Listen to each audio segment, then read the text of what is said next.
what happens. I mean, that gravel stage could have been a lot more gravelly, but yeah, I mean, sometimes when there's too much of a adverse thing in there, the peloton basically just neutralizes in a way. So yeah, no Montezoncolon, unfortunately, but yeah, plenty of interesting climbs. Nevertheless, favorites. We did a video about Primoz Roglic as the favorite. We won't touch on him first, I think. I think we'll pay respects to the defending champion UAE Team Emirates, and no Tadej Pogačar in here. Plenty of exciting riders. Juan Ayuso, Adam Yates, Isaac Del Toro. I mean, Patrick, what's the team and who do you think they should like put their eggs behind? Yeah, so the team is currently Adam Yates, Juan Ayuso, Isaac Del Toro, Igor Arieta, Rafael Majka, Brandon McNulty, and Jay Vine. Arguably the strongest team in the race, some people might say. I mean, Compare that to Tadej's team last year. yeah. It's like night and day. Yeah, it is, isn't it? Tade was just a one-man band, just on a mission, just with like a less good team. But this is a really, really strong squad. I would say that it would be a Yuzo they would rally around. He's had a very good year so far in comparison to the previous years where he's been a little bit bogged down with injury. I think that Yuzo has got the strongest time trial of their GC contenders, which will help give them a bit of a head start and allow them to play a bit more of a defensive game inside that final week rather than having to be on the offensive. But I think that the likes of Adam Yates is a very good kind of namestay, steady, steady figure to have in there. A guy who's finished on the podium of the Tour de France. So inside that final, essentially 5 days, Yates will be really important. Del Toro is just, in my opinion, a big wild card. Nobody really knows what he's capable of.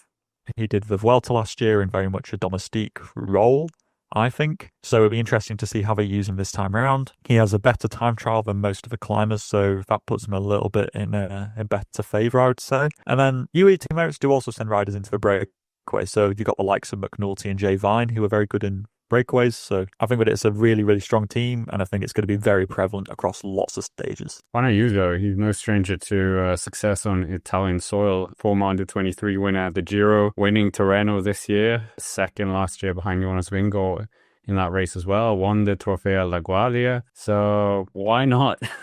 Why not add this as well? I mean, I desperately want to say Adam Yates because I just feel like the Yates brothers, they are so good climbers. It's just their Palmares is almost needed more. They're both white jersey winners. They're actually both here, not in this room, but for this race.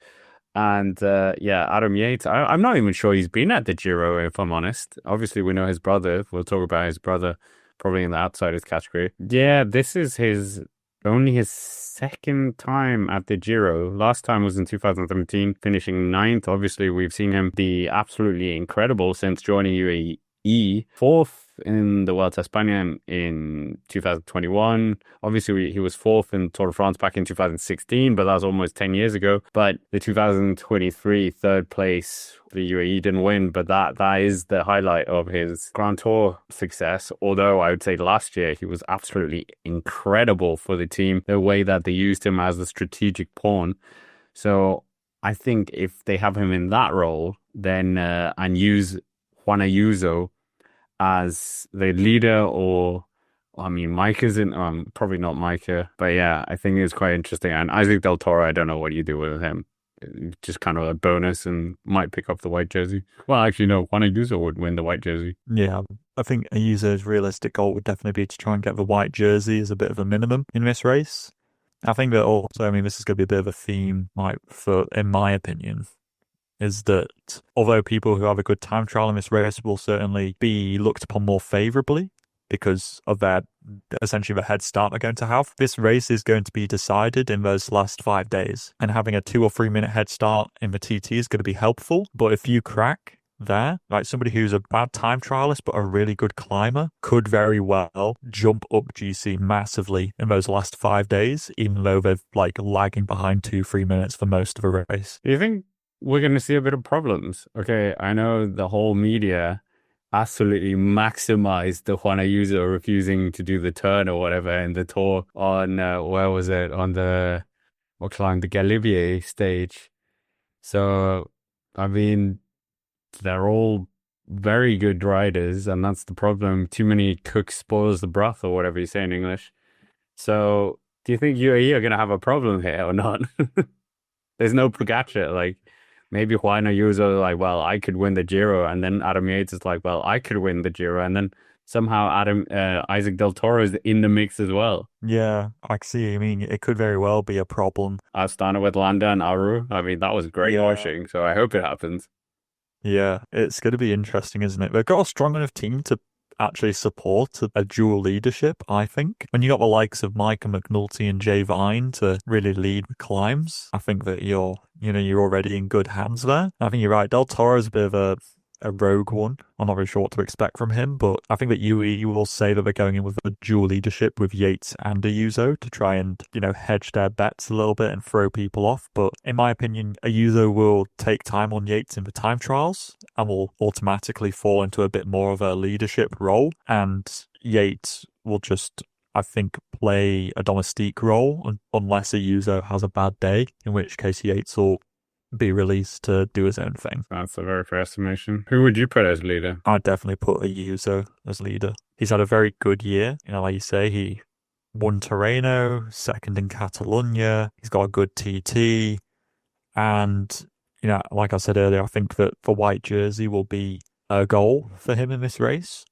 But I think that he'll be eyeing up the victory for sure. I think he's had a consistent set of results. He hasn't been plagued by injury this year like he has done in previous years.